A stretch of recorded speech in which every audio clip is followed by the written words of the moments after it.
Estamos festejando el mes patrio, este 15, 16 de septiembre, y algo de lo que nos da mucha identidad como mexicanos es el himno nacional. Y yo no sé si tú lo has analizado, pero el himno nacional que escribió Francisco Bocanegra a la mitad desde los 1800, o sea, tenemos casi más de 150 años cantando y declarando este himno. Y es un himno de guerra, es un himno que declara que tú y yo como hijos de esta patria somos guerreros, somos soldados para enfrentar a cualquier enemigo, como quiera que se llame, si se llame Maciosario, como se llame, pero lo vamos a enfrentar. Pero hay una parte que a mí me impresiona. ¿Qué es esta? ¿La tienes ahí en la pantalla? O sea, dice en el himno nacional, pantalla, hola, ahí está, que en el cielo tu eterno destino por el dedo de Dios se escribió.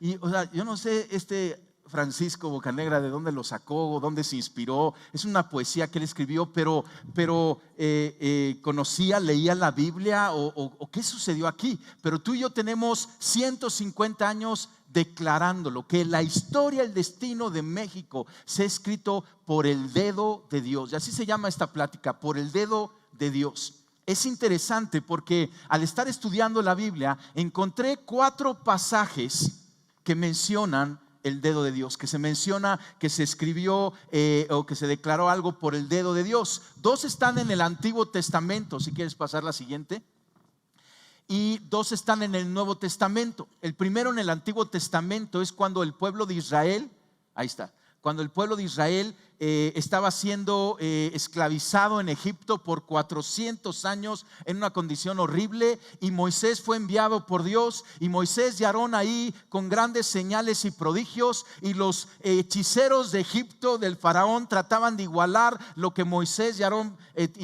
hacían, las señales, y no podían, hasta que los mismos hechiceros dijeron: lo que está haciendo Moisés es por el dedo de Dios. Es la primera vez. Y ahí vino una libertad del pueblo de Israel. Dios velando por los suyos, velando por su pueblo, y los llevó a libertad. El segundo pasaje es cuando Moisés estaba en el monte Sinaí y estaba escribiendo los 10 mandamientos. ¿Conoces? ¿Has oído los 10 mandamientos? Seguramente te lo sabes de memoria, seguramente vives por ellos. Gloria a Dios que Jesucristo agarró los 10 mandamientos y los resumió en 2, ¿no? ¿Verdad? Amarás a Dios, tu Dios, con todo tu corazón, toda tu mente, y luego amarás a tu prójimo como a ti mismo. Pero esos 10 mandamientos que Moisés escribió, cuando el texto bíblico, cuando acabó de escribirlos, menciona que fueron escritos por el dedo de Dios. Y lo que quiere decir es que en ese primer pasaje era Dios interviniendo en la libertad de su pueblo. En ese segundo pasaje era Dios escribiendo esta voluntad, su voluntad, para que su pueblo pudiera caminar. Venía de esclavitud a libertad, pero para mantenerse en libertad ahora tenía que caminar de acuerdo a la voluntad de Dios en esos 10 mandamientos. El tercer pasaje está cuando Jesucristo se le presenta, los religiosos, para probarlo, le traen una mujer que había sido sorprendida en el acto en adulterio. Y es interesante porque no trajeron al varón, nada más trajeron a la mujer. Si no estuviste aquí el domingo pasado, estuvimos hablando un poquito por qué fue eso. Pero Jesucristo es puesto en ese conflicto. La mujer a punto de ser apedreada, y él dijo: quien esté libre de culpa, que tire la primera piedra. Y en eso se hincó y narra el pasaje que con el dedo empezó a escribir en la arena.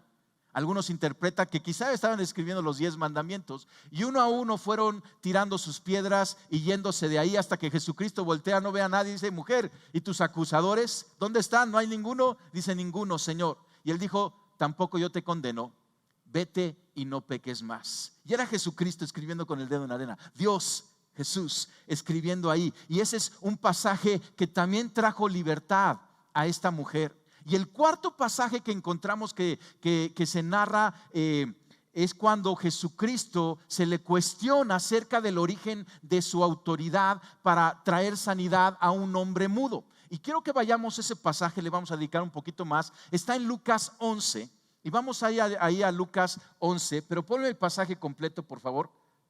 Creo que está desde el versículo 14, ahí está. Entonces, Lucas 11, versículo 14, lo vamos a estudiar aquí un poco más detenidamente. Y dice que estaba Jesús echando fuera un demonio que era mudo, y aconteció que salió el demonio, y el mudo habló, y la gente se maravilló. Y mira, hoy vamos a hablar un poco acerca del mal, el demonio, Satanás. Y tú sabes que yo soy muy balanceado en cuanto a este tema. A mí no me encuentras hablando de más acerca del diablo y de Satanás, pero te encuentras un pasaje aquí y no podemos darle la vuelta. Jesucristo dice, echó fuera un demonio. ¿Cómo lo interpretas? Pues echó fuera un demonio, punto. ¿Sí? Hay una realidad espiritual y Jesucristo la estaba confrontando. Esta realidad tenía en esclavitud a un hombre, no lo dejaba hablar.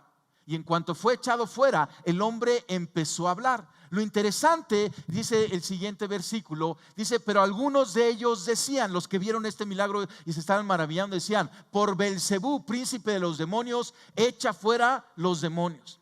Le estaban haciendo la vida difícil a Jesucristo, ¿sí?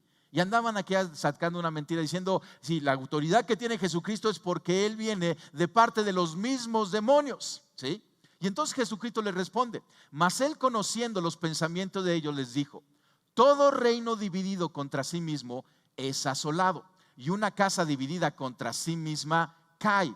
Y si también Satanás está dividido contra sí mismo, ¿cómo permanecerá su reino? Ya que decís que por Belcebú echo fuera los demonios. Y entonces, lo que está diciendo es, estás diciendo una tontería.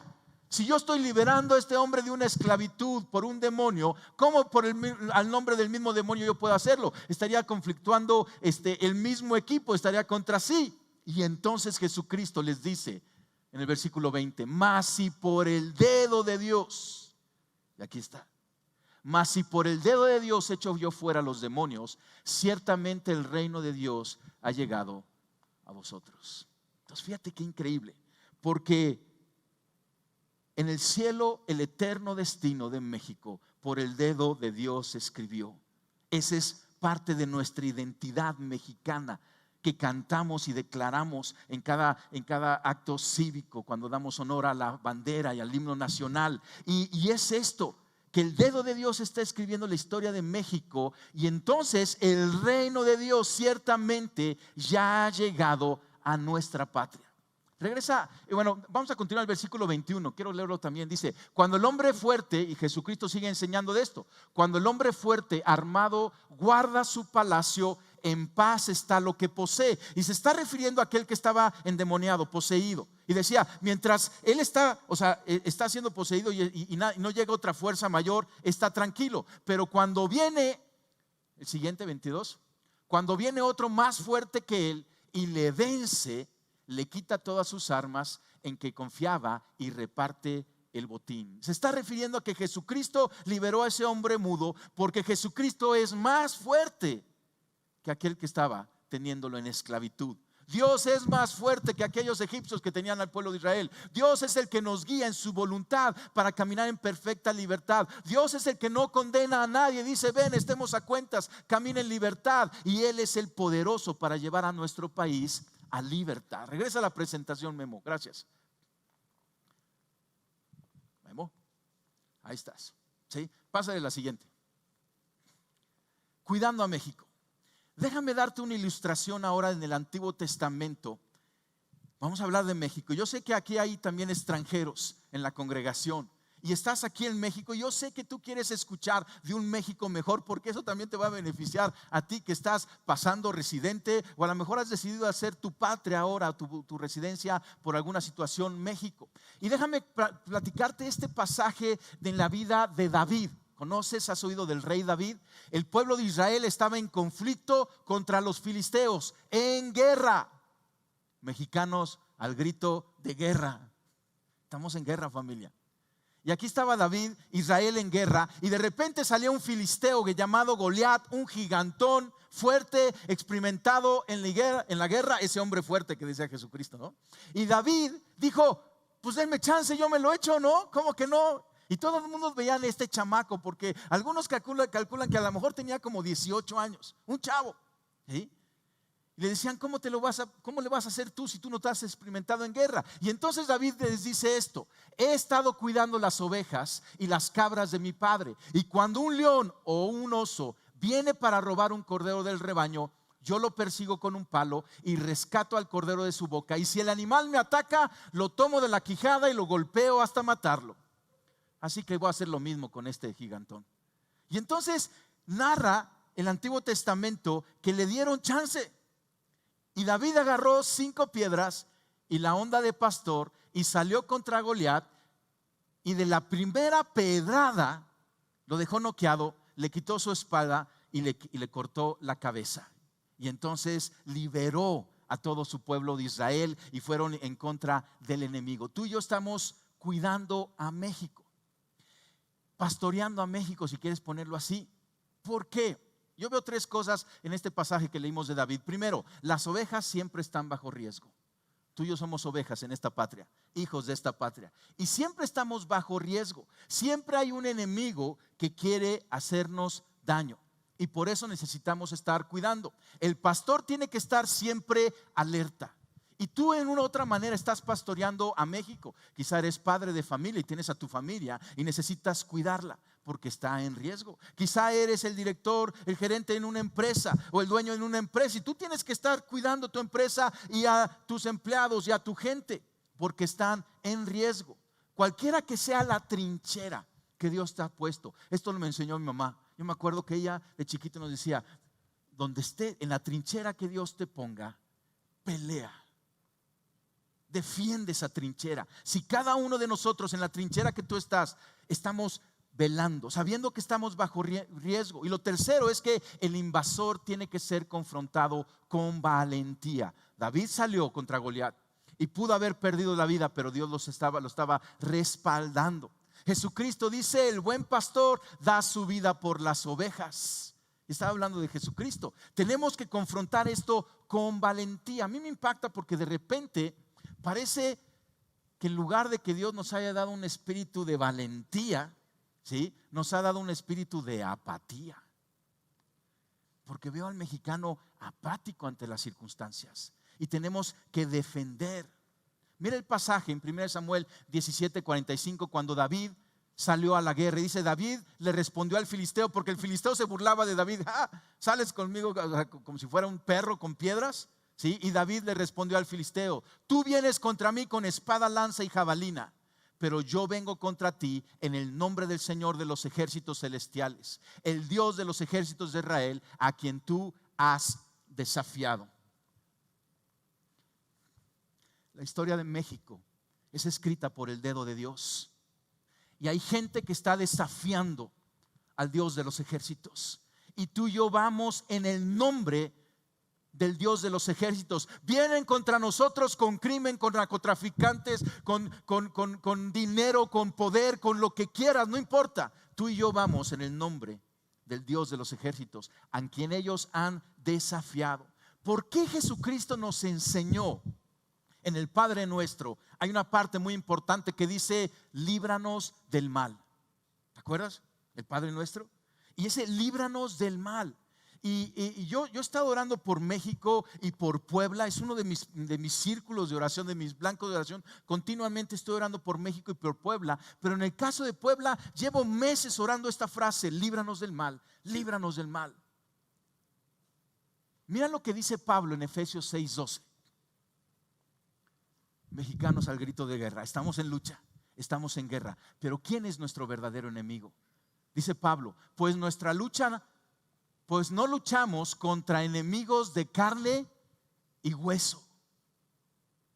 O sea, el guachicolero no es tu enemigo.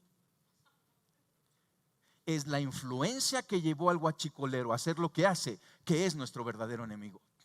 Sino contra gobernadores malignos y autoridades del mundo invisible, contra fuerzas poderosas de este mundo tenebroso y contra espíritus malignos de los lugares celestiales. Tenemos que reconocer nuestro verdadero enemigo, porque tú y yo no tenemos guerra contra otros mexicanos por más mal que estén. Tú y yo tenemos guerra contra el mal. O sea, nuestro problema no es con el sicario. Nuestro problema está con aquella influencia que llevó a su familia a abandonar a ese niño, que ahora fuera un huérfano y que lo adoptó el narcotraficante, que lo hizo sicario. Contra esa es nuestra batalla, nuestra pelea. El mal es una influencia que energiza a una cultura que sustituye o se detracta de la adoración al único, vivo y verdadero Dios. Ese es nuestro enemigo, el mal, como tú le quieras llamar. Aunque le quieras llamar Maciosare, está bien, pero ese es nuestro enemigo.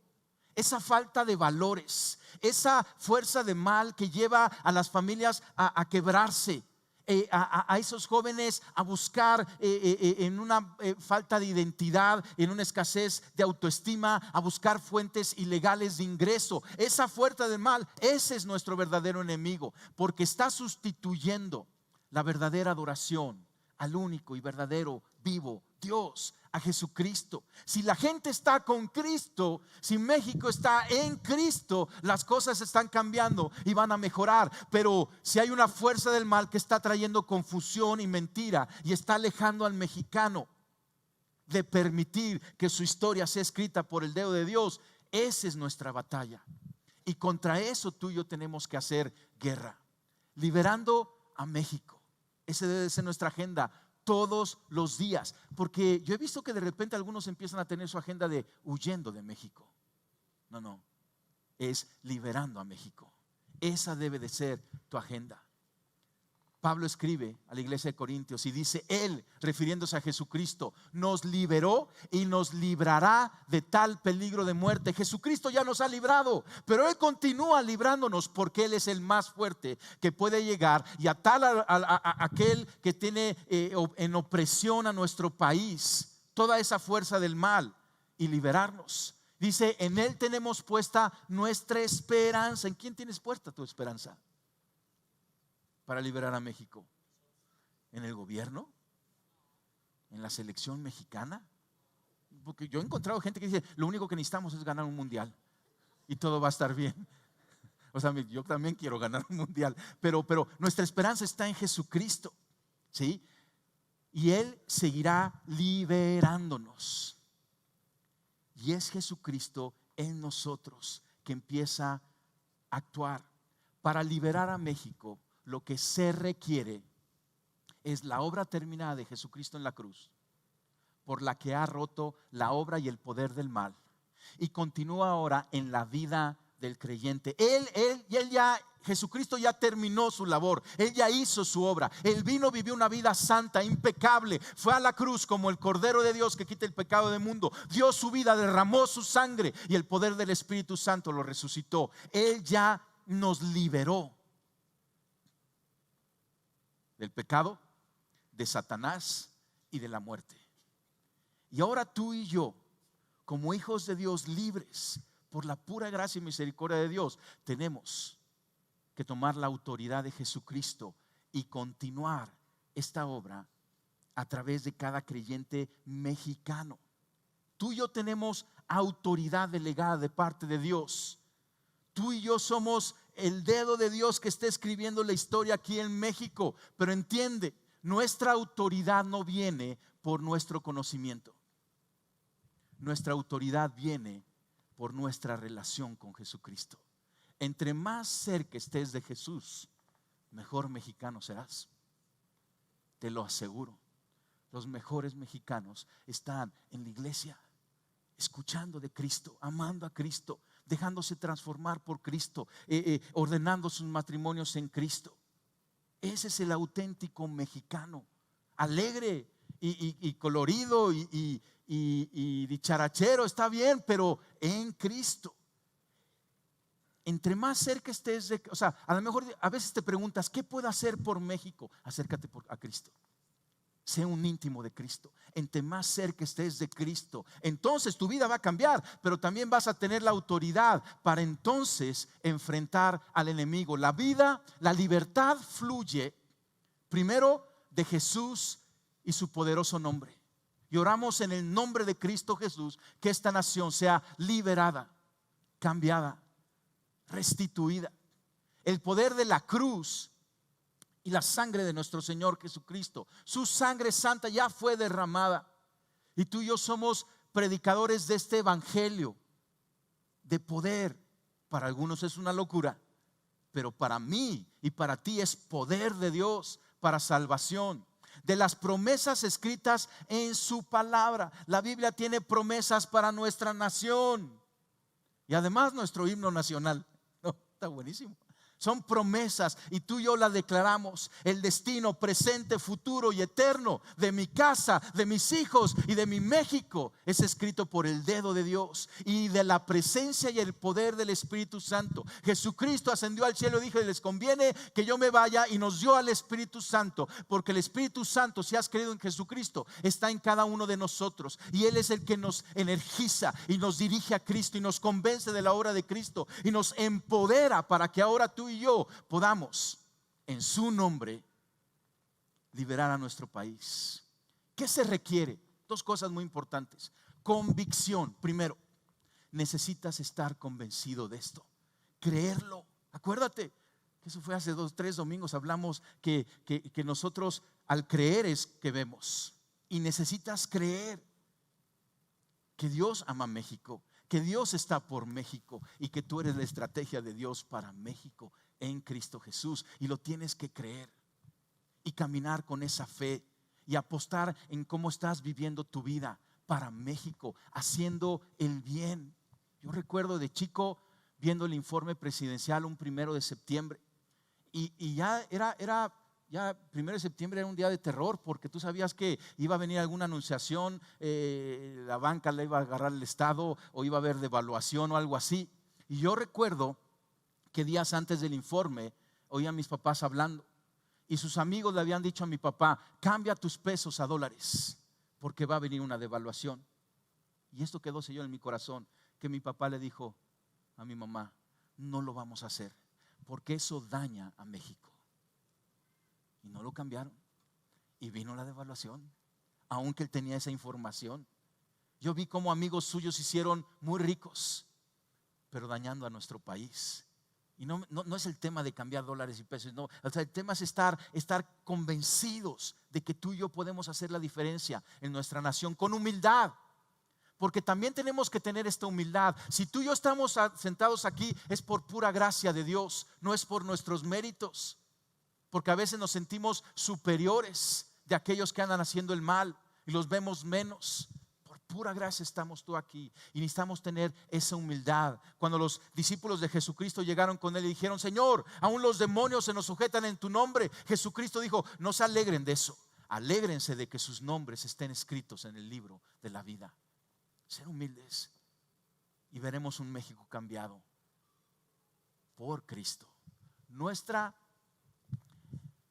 Pase la siguiente, esta está repetida. Pase la siguiente. ¿Cómo ver esta libertad? 3 cosas. Primero, creciendo en la verdad. Jesucristo nos dijo: y conocerán la verdad, y la verdad los hará libre, en Juan 8:32. Creciendo en la verdad, hablando con verdad, caminando en la verdad.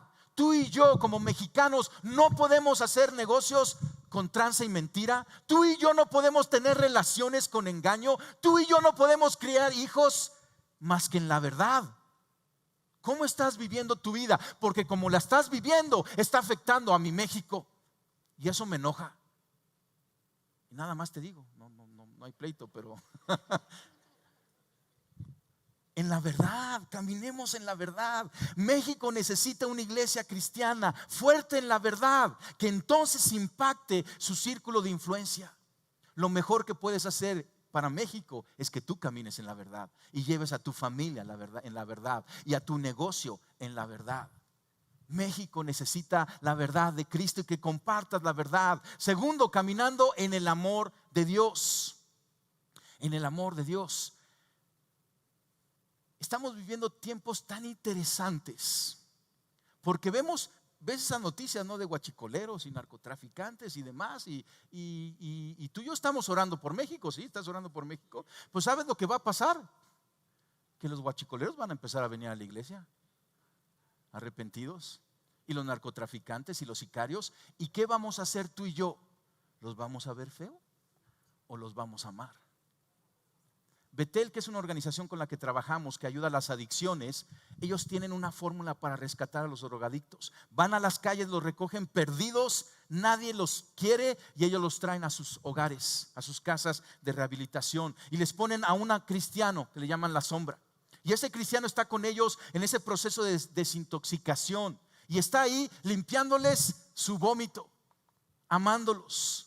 animándolos, porque es horrible ese proceso de desintoxicación. Y estos hombres son rescatados y dicen: pero ¿por qué tú me estás amando a mí?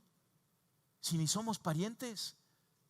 Y son transformados por el amor de Cristo a través de un cristiano. Familia, ¿estás lista para amar a aquellos que lleguen a ser desintoxicados? O más bien vamos a cerrar la iglesia y vamos a cerrar las puertas y nada más los del club de Toby nos quedamos aquí. ¿Verdad que no? Necesitamos caminar en el amor de Dios. En esa clase de amor no hay temor, porque sé que puede haber temor y tienes temor, pero es que, y esos, y dónde estuvieron, y a qué conocen, y tú y yo no caminamos con temor, porque el amor perfecto expulsa todo temor. Y tenemos el amor de Cristo. Caminar en la verdad, caminar con amor, porque tenemos que amar, tenemos que liberar amando a un México dolido, herido, confundido. Y yo te pregunto, ¿quién más lo va a hacer? El gobierno, la selección. O sea, ya regresé, no traigo nada con la selección. La iglesia de Cristo. Tercero, habitando en una atmósfera de libertad. Esta es una atmósfera de libertad. Este es un lugar seguro. Hay una iglesia que tiene un lema que dice: ven como estás. Me encanta ese lema.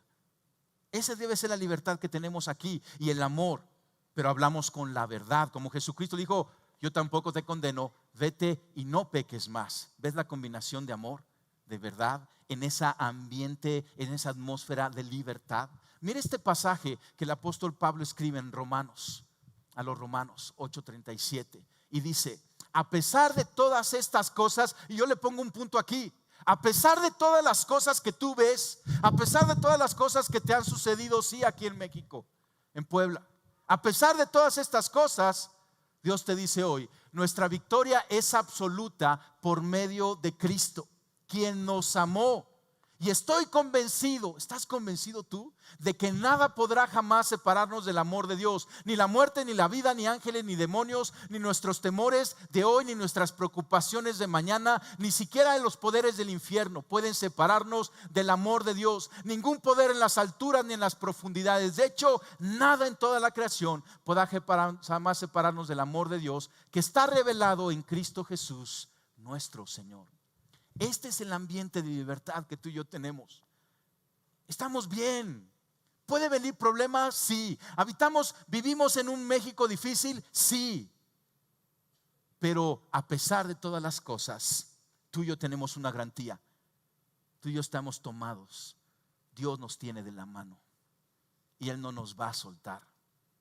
¿Cómo ver esa libertad en este ambiente, en esta atmósfera de libertad? Primero, con un espíritu de adoración y oración. Estos tiempos se enfrentan en adoración y en oración. Estamos convocando en estos 30 días de oración. Y a lo mejor tú dices: eso es para algunos. Si eres mexicano, esto es para ti. Pastores colombianos nos han dicho esto: México, ora, porque por nuestra experiencia, tarde o temprano vas a orar. ¿Te sabes esto? Tarde o temprano nos vamos a estar de rodillas orando, tarde o temprano. Porque el tarde es que las cosas se pongan tan difíciles que entonces vas a decir: ups, creo que sí tengo que orar. Mejor seamos entendidos, porque todavía hay sol. Y a lo mejor las cosas no te han apretado tan cerca en tu casa, en tu familia, pero necesitamos estar orando y intercediendo por nuestra nación en un ambiente de adoración, con cantos de victoria. Por eso llegamos aquí puntualitos y cantamos estos cantos de victoria, porque es este ambiente de libertad. Yo voy en el coche y voy poniendo esos cantos de victoria. Me gusta hacer carpintería o deporte y estoy haciendo cantos de victoria. Estoy escuchando estos cantos de victoria, porque yo estoy en ese ambiente de libertad y cambia mi perspectiva. Yo quiero que tú cambies como mexicano tu perspectiva acerca de nuestra nación con el poder del arrepentimiento. Si hay algo que tienes que confesar, arrepiéntete, porque ese es el camino. Jesucristo dijo: arrepiéntanse, porque el reino de los cielos está cerca. Y enseñar acerca del arrepentimiento, y con un corazón también que perdona. Como decíamos, México te ha dañado, perdónalo. El gobierno te ha dañado, perdónalo, porque entonces al perdonar nuestras oraciones no van a ser estorbadas y van a ser escuchadas por el Padre. Familia, México es una epístola viva. Por el dedo de Dios escribió. Epístola es la palabra en griego para carta. Por eso Pablo en Romanos dice epístola a los romanos. Es una carta a los romanos. México es una carta que el dedo de Dios está escribiendo en México. Y este libro vivo que el dedo de Dios Padre está escribiendo a través del testimonio de cada uno de nosotros, abre las posibilidades al avance de la verdadera libertad en México. Yo lo veo como un libro que está cerrado. ¿Te ha tocado esos libros que de repente quieres abrir una página y como que se pegaron? Tienes que cortarlas. Así veo a México. Dios quiere escribir, pero nuestra oración debe estar dirigida a abrir a México para que sea escrito por el dedo de Dios, por la voluntad de Dios, en la bendición de Dios, en el amor de Dios, en la misericordia de Dios, con el poder de Dios. Y entonces seremos verdaderamente libres. Yo lo que veo en México todavía no es esa verdadera libertad. Ahí vamos, pero todavía no estamos. Juan 8:36 nos dice que si el Hijo nos hace libres, ustedes son verdaderamente libres. Esta es la verdadera libertad que estamos buscando.